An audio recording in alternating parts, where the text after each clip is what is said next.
तो अस्सलाम वालेकुम एवरीवन, कैसे हैं आप लोग? खैरियत से? उम्मीद करता हूँ आप लोग खैरियत से होंगे।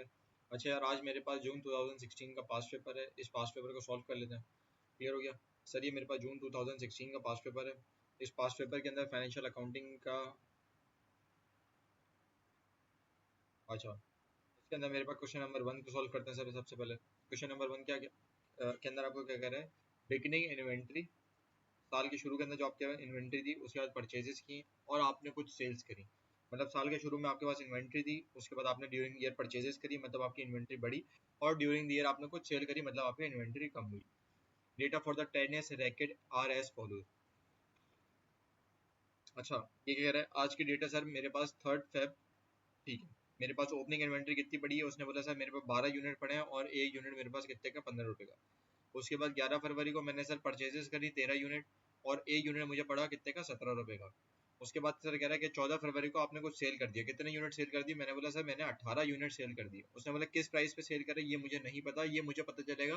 कब पता चलेगा? जब मेरे पास एग्जामिनर मुझसे पूछेगा कौन से मेथड के थ्रू आपने इन्वेंट्री मैनेजमेंट निकालनी है। क्लियर हो गया? उसके बाद फिर 21 फरवरी को फिर आपने कुछ परचेजेस करी, जो कि 9 पर यूनिट थी, और एक पर यूनिट की प्राइस जो थी मेरे पास $20 थी।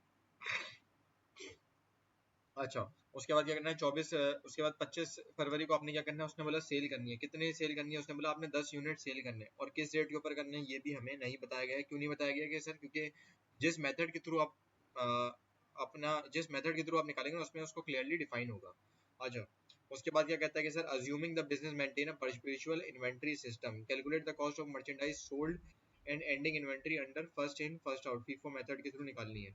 अच्छा, मेरे पास परपेचुअल मेथड क्या होता है कि पीरियोडिकली जो इन्वेंट्री मेरे पास मैनेज हो रही होती है ना, कितनी इन्वेंट्री आई कितनी गई, ये सारी पीरियोडिकली जो मेरे पास सिस्टम चल रहा होता है उसे कहते हैं परपेचुअल सिस्टम। क्लियर हो गया? असल मेरे पास मेथड कौन सा है? उसने बोला कि first in first out method है। क्लियर हो गया? First in first out method आपने पढ़ा हुआ है, तो simply first in first out method के थ्रू आपने चीजें सिंप्लीफाई करनी है। अच्छा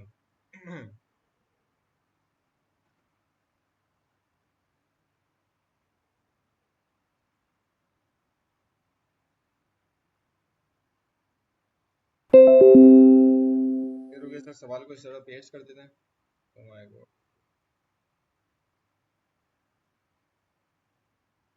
सही है, सवाल को मैंने यहाँ पे पेश कर दिया।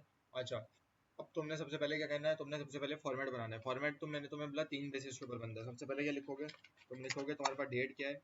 दूसरा तुम इधर जो है, पहले क्या लिखते हैं? मेरे पास क्या लिखता हूँ? इनफ्लो। इनफ्लो लिखो, या इसका असल वर्क क्या है? रिसीव। क्लियर हो गया? और पहले क्या लिखते थे? तुम लिखते थे यूनिट्स, कितने यूनिट्स तुम्हारे पास आए। और फिर क्या लिखते थे? Price per unit. क्लियर हो गया? और मेरे पास तीसरा क्या आता था सर? टोटल आता था। क्लियर हो गया? इसी तरीके से तुम रिसीट की जगह मेरे पास ये इधर भी आ जाएगा और मेरे पास ये इधर भी आ जाएगा, लेकिन सर उसका नाम चेंज हो जाएगा। क्या नाम हो जाएगा? इसका नाम चेंज हो जाएगा। पहले मेरे पास नाम क्या हो जाएगा सर? इसका रिसीप्ट है। अब ये मेरे पास इनफ्लो था, अब मेरे पास आउटफ्लो हो जाएगा।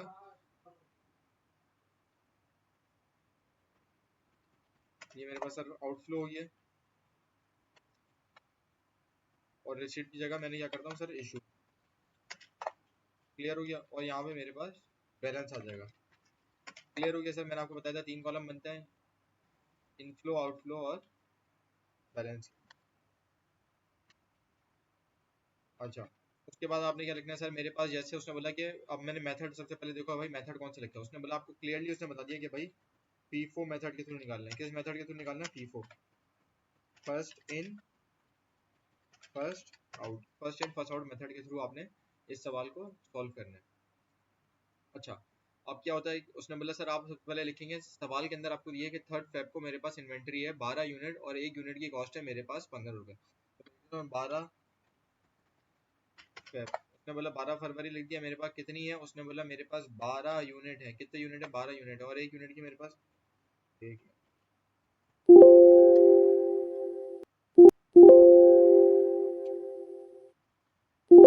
उसने बोला सर आपके पास,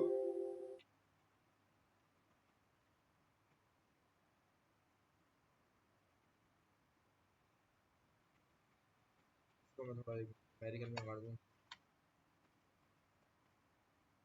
अच्छा मेरे पास सर 12 यूनिट है और एक यूनिट की कॉस्ट कितनी है, उसने बोला सर आपके पास 15 रुपये एक यूनिट की कॉस्ट है। तो मैंने आपको सिंपली क्या करा, तो टोटल के अंदर आपने क्या करना है 12 मल्टीप्लाई बाय आपने 15 करना है। तो मेरे पास कितना आ गया 180 आ गया। 12 मल्टीप्लाई बाय 150 करा तो मेरे पास 180 आ गया। सिमिलरली क्या करना है तुमने, ये जो चीज़ लिखी है ना इसको एज इट इज उठा के यहाँ पे लिख देनी है। मतलब मेरे पास आज की डेट के ऊपर 12 फरवरी के ऊपर मेरे पास कितना बैलेंस है। मैं बोला मेरे पास 12 यूनिट है और एक यूनिट की जो मेरे पास कॉस्ट है सर वो है 15। इन टोटल मेरे पास बन जाएगी कितनी सर, उसने बोला मेरे पास इन टोटल बन गई 180। क्लियर हो गया। अच्छा उसने बोला फिर क्या करा सर आपने 11 फरवरी को, तो मैंने क्या लिखा 11 फेब। उसने बोला सर 11 फरवरी को आपने क्या करा, उसने बोला आपने और परचेजेस करी। कितनी परचेजेस करी, मेरे पास 13 यूनिट आपने और परचेज करे और एक यूनिट की मेरे पास कॉस्ट थी कितनी 17। तो मैंने क्या करा सिंपली 13 मल्टीप्लाई बाय 17 कर दिया। क्लियर हो गया। अच्छा ये एज इट इज मेरे पास उधर क्या आ जाएगा, क्या 13 यूनिट मेरे पास किसके हिसाब से हैं 17 रुपये के हिसाब से हैं और मेरे पास टोटल कॉस्ट कितनी बन गई, उसने बोला 221 बन गई। क्लियर हो गया। अब देखो अब तीसरी मेरे पास क्या आ रही है, उसने बोला थर्ड में लिखा है मेरे पास 14 फेब को उसने सेल करी, तो मैं लिख दूंगा 14 फेब। क्लियर हो गया सर। 14 फेब को उसने क्या करा, उसने बोला सेल करी। क्लियर हो गया। सेल का लिखता हूँ मैं इधर आउटफ्लो में लिखता हूँ। क्लियर हो, कितने सेल यूनिट सेल करे, उसने बोला 18 यूनिट सेल करे, 18 यूनिट। अब देखो हम किस मेथड के थ्रू चल रहे हैं, हम फीफो मेथड के थ्रू चल रहे हैं। फीफो मेथड क्या कहता है सर, जो यूनिट सबसे पहला आया है वो सबसे पहले जाएगा, जो यूनिट सबसे आखिर में आया है वो सबसे आखिर में जाएगा। मेरे पास 18 यूनिट भेजने हैं, तो सबसे पहले तो मैं फर्स्ट इन फर्स्ट आउट वाला, मतलब जो मेरे पास सबसे पहला आया एक यूनिट मेरे पास सबसे पहले जो आया उसका क्या था, उसने बोला 12 यूनिट थे। ये पहले 18 यूनिट मेरे को बेचने हैं, जिसमें से मैं देखो टोटल तुम्हें कितने यूनिट बेचने हैं, टोटल यूनिट जो बेचने हैं तुम्हें कितने बेचने हैं, उसने बोला 18 बेचने हैं। क्लियर हो गया। उसमें से फर्स्ट स्लॉट में कितना था, उसमें से पहले स्लॉट, सर पहले स्लॉट में आपके पास कितने यूनिट पड़े हुए हैं, 12 यूनिट पड़े हुए हैं। अब देखो 18 यूनिट में से तुमने अगर पहले स्लॉट में से 12 यूनिट बेचोगे तो उसके बाद दूसरे स्लॉट में से तुम्हें कितने यूनिट बेचने पड़ेंगे, उसने बोला सर आपको दूसरे स्लॉट में से 6 यूनिट बेचने पड़ेंगे। किस तरीके से निकाला सर, 18 यूनिट टोटल बेच रहे थे, फर्स्ट यूनिट में मेरे पास 12 यूनिट पड़े हुए फर्स्ट स्लॉट में, 18 माइनस 12 किया तो मेरे पास आ गया 6 पर यूनिट। क्लियर हो गया। देखो मेरे को टोटल कितने यूनिट बेचने हैं, उसने बोला सवाल में लिखा हुआ है देख लो एग्जैक्टली, उसने बोला 14 को अपने सेल करने 18 यूनिट। मैं फीफो मेथड के थ्रू चल रहा हूँ, पहले मेरे पास आ रहा है 12 यूनिट। क्लियर हो गया। ये 12 यूनिट मेरे पास जो जाएंगे किस रेट से जाएंगे, उसने बोला सर 15 रुपये के हिसाब से जाएंगे।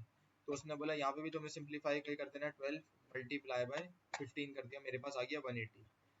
क्लियर हो गया। अच्छा अब क्या करना है तुमने, देखो यहाँ पे मेरे पास 12 यूनिट चले गए, माइनस हो गए सर, मतलब बैलेंस मेरे पास जो था उसमें पहले मैंने 12 यूनिट ऐड किए थे, अब मैंने उसमें से 12 यूनिट निकाल दिए। किस रेट के ऊपर निकाले, उसने बोला सर 15 रुपये वाले रेट के ऊपर निकाले। और क्या करना था, उसने बोला 12 मल्टीप्लाई में 15 करते तो मेरे पास 180 आ गए सिंपली। क्लियर हो गया सर, मेरे पास 180 आ गए माइनस। ये देख लेना ये सब माइनस की चीज़ें हो रही हैं। अच्छा सिंप्लीफाई करने के लिए मैं इसको एक और भी चीज़ कर सकता हूँ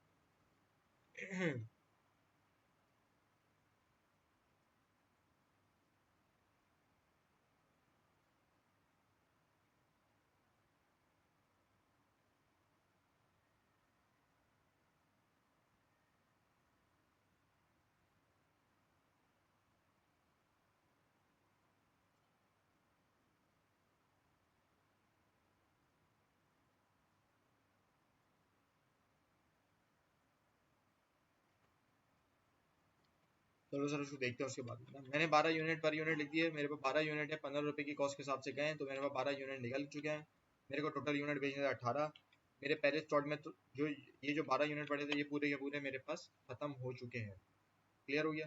ये मेरे पास यूनिट खत्म हुआ, अब मुझे 6 यूनिट और बेचने हैं। अब वो मैं 6 यूनिट किधर के इस वाले स्लॉट में से बेचूंगा सर, मेरे पास 6 यूनिट में इधर से भेजूंगा, इस वाले स्लॉट में से बेचूंगा।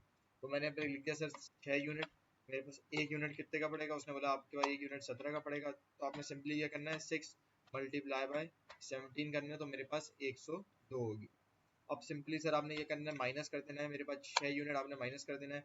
किस रेट वाले करने हैं, उसने बोला 17 रुपये के हिसाब से जो आपके पास जा रहा था उसको माइनस करना है। और जो एज इट इज मैंने लिखा है बताया आपको वहाँ पे इशू या इनफ्लो में अंदर चीज़ आएंगे वो एज इट इज उठा के आपने बैलेंस के अंदर लिख देनी है। बस फर्क क्या है, जो आपके पास इनफ्लो में आएगा वो बैलेंस के अंदर आपने पॉजिटिव लिखना है और जो चीज़ आपके पास आउटफ्लो में आएगी वो आपने बैलेंस में नेगेटिव पे लिखना है। क्लियर हो गया। अच्छा ये मेरे पास 14 फेब वाला सर हिसाब किताब खत्म हो गया है। क्लियर हो गया। ये याद रखना तुम्हारे पास ये 13 पर यूनिट के हिसाब से था, अब तुम्हारे पास बैलेंस के अंदर कम चीज़ें बचेंगी। क्लियर हो गया। इसमें से 13 यूनिट में से मैंने 6 यूनिट सेल कर दिए हैं, ये मेरे पास 14 फेब हो गया, ये मेरे पास 14 फेब। अब देखो सर क्या करना है, उसने बोला 21 फेब को आपने परचेज करे 9 पर यूनिट।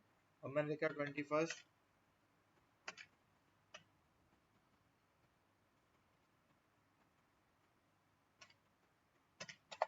फेब को मैंने क्या करना है सर, 21 फेब को आपने परचेज करना है। क्या परचेज करना है, उसने बोला 21 फेब को मेरे पास 9 यूनिट परचेज करना है। उसने बोला किस रेट के हिसाब से, 20 रुपए के हिसाब से मैंने परचेज करना है। तो मैंने क्या करा, 9 मल्टीप्लाई बाय 20 किया तो मेरे पास कितना आ गया, उसने बोला 180 आ गए हैं। क्लियर हो गया, ये मैंने परचेज किए। अब जो मैंने चीज परचेज करता हूँ मैंने एज इट इज उठा के, मैंने तुम्हें क्या बोला, जो चीज आ रही है वो एज इट इज उठा के तुम बैलेंस में लिख दोगे। तो तुमने एज इट इज उठाया, ये भी तुमने बैलेंस में उठा के डाल दिया। क्लियर हो गया सर यहाँ तक। अच्छा उसके बाद देखो क्या कर रहा है, मेरे पास 21 फेब वाला हिसाब किताब हो गया। उसके बाद देखो 25 फेब को ये सेल कर रहा है 10 यूनिट, तो मैं आप लिख दूंगा 25 फेब को मैंने 10 यूनिट सेल करने। अच्छा अब एक चीज देखना, तुम्हारे पास इधर कितने यूनिट पड़े हुए थे, 13 यूनिट पड़े हुए थे। इन 13 यूनिट में से याद करो तुमने कितने यूनिट सेल कर दिए थे, ये लिखा हुआ सर 13 यूनिट में से आपने 6 यूनिट ये वाले सेल कर दिए थे। क्लियर हो गया। अब तुम्हारे पास 13 में से जो सेल कर दिए, मेरे पास कितने यूनिट बचे, तो उसने बोला सर ये 17 रुपए वाले ना आपके पास सिर्फ 7 यूनिट बचे। अब मुझे सेल कितने करने हैं, मेरे 10 यूनिट सेल करने हैं।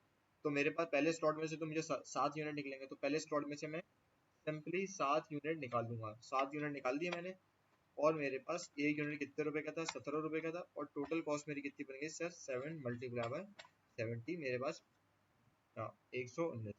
अब देखो आउटफ्लो जा रहा है, आउटफ्लो मैंने तुम्हें कहता है बैलेंस में जाके तुम आउटफ्लो जो है नेगेटिव में लिखोगे। नेगेटिव में किधर, ये 7 आ गया तुम्हारे पास सर, दूसरा क्या आ गया तुम्हारे पास 17 आ गया, और तीसरा तुम्हारे पास क्या आ गया 119 आ गया। अब देखो यही चीज मैं यहाँ पे रिपीट करूंगा। टोटल यूनिट कितने सेल करने थे तुम्हें, ये मैं लिख देता हूँ, टोटल यूनिट आपको कितने सेल करने थे। उसने बोला सर टोटल यूनिट इधर जो मेरे पास लिखा है वो लिखा है 10 यूनिट सेल करने, 10 यूनिट सेल करने। मैंने कितने सेल कर दिए, मेरे पास पहले वाले स्लॉट में, दूसरे स्लॉट में से निकल गए सर 7 यूनिट निकल गए। क्लियर हो गया।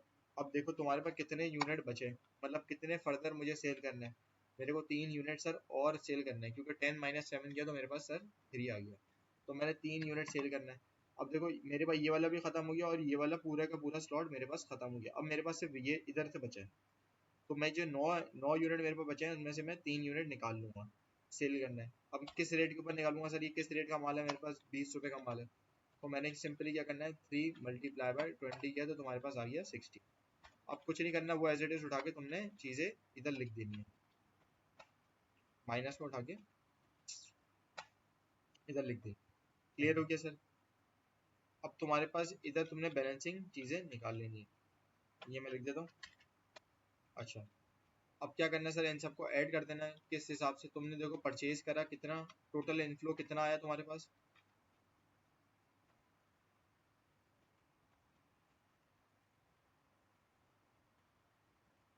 Total inflow 34,52,581। उसी तरीके से देखो मैं प्लस कर रहा हूँ इन सबको, मेरे पास प्लस कर रहा है इन सबको। आउटफ्लो मेरे पास क्या 28 यूनिट मेरे पास गए। मेरे पास किस यूनिट टोटल रेट्स किससे गए, मेरे पास टोटल कॉस्ट क्या बनी, मेरा बैलेंसिंग क्या बना, इन सब का प्लस कर लिया, ये कर लिया, और मेरे पास बैलेंसिंग मैंने ये कर लिया। क्लियर है। अच्छा एक चीज ध्यान में डालना, ये मेरे पास क्या है, कितने यूनिट बचे हुए हैं, उसने बोला सर 6 यूनिट बचे हुए हैं इधर। ये मेरे पास अगर तुमने क्रॉस वेरीफाई करना है तो ये 6 तुम किस तरीके से वेरीफाई करोगे, देखो ड्यूरिंग द ईयर मैंने परचेज कितनी करी, 34 यूनिट परचेज करे। उसमें से मैंने सेल कितने कर दी यूनिट, उसने बोला सर 28 यूनिट आपने सेल कर दिए। तो मेरे पास कितने यूनिट बचे, उसने बोला सर आपके पास 6 यूनिट बचे। तो मतलब ये 6 आपका मतलब आंसर बैलेंसेस में सही है। क्लियर हो गया। अच्छा एक और चीज से देखना, ये मेरे पास कितना है 120। अब देखो किस तरीके से बोलेगा, सर ये आपने ड्यूरिंग द ईयर कितने यूनिट परचेज करे, उसकी कॉस्ट कितनी थी 581, उसमें से जितने यूनिट सेल करे उसकी कॉस्ट कितनी थी 461। मेरे पास टोटल कितने बचे सर 581 माइनस 461, मेरे पास होगा माइनस बचा 120। इधर भी तुम्हारे पास आ रहा है 120, मतलब सर आपके पास टोटल यूनिट टोटल कॉस्ट सही आ रही है। क्लियर हो गया।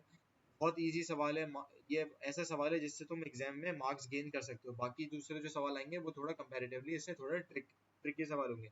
ये सीधा सीधा तुमने फॉर्मेट याद रखना है, उसी फॉर्मेट के ऊपर तुमने चीजों को ड्रैग डाउन कर देना। तुम इस तरीके से करोगे तुम्हारा फिंगर टिप्स में ये सवाल निकल जाएगा। तुम देखो कंसेक्यूटिवली 3 साल से मैं जो तुम्हें पास पेपर करा रहा हूँ उसमें सवाल सॉल्व हो।